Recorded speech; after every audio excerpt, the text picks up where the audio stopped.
Hi, I'm Nicole, and in this video, we're going to talk about physical and chemical food hazards.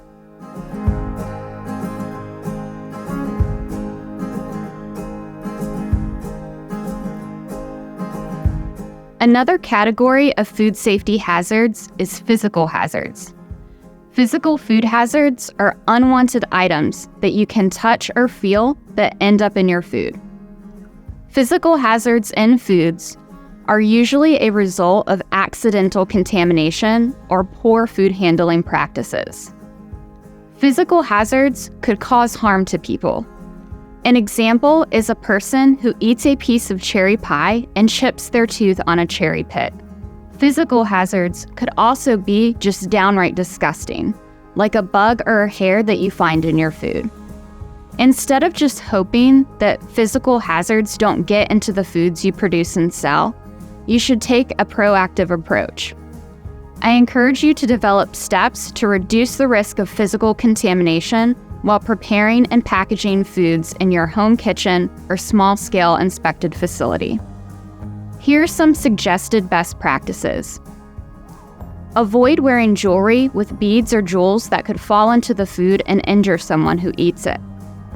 Keep your fingernails short and unpolished, or wear disposable gloves to prevent chip polish or acrylic nails from getting into the food.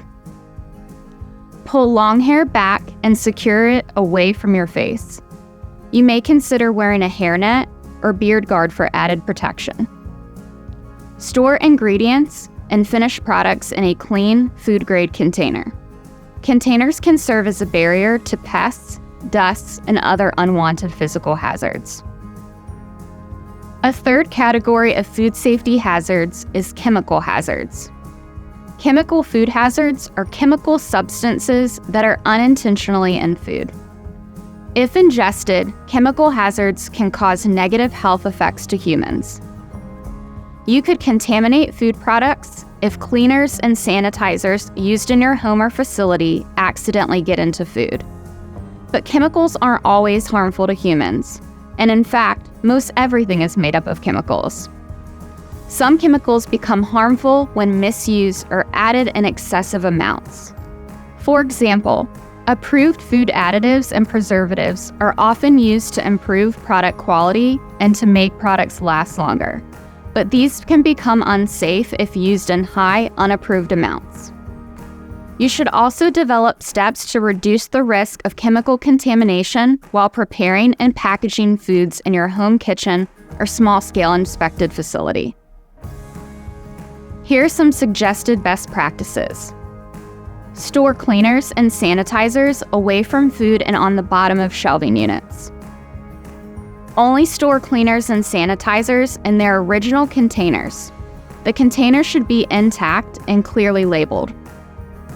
Only use cleaners and sanitizers according to manufacturer's instructions.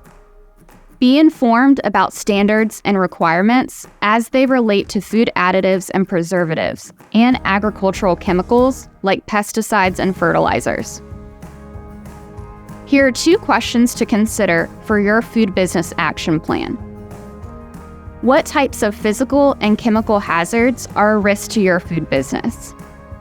And what will you do to prevent those chemical and physical hazards from contaminating your food products? Thank you for watching this video. We'll also be covering some additional food hazard content in the canned foods module.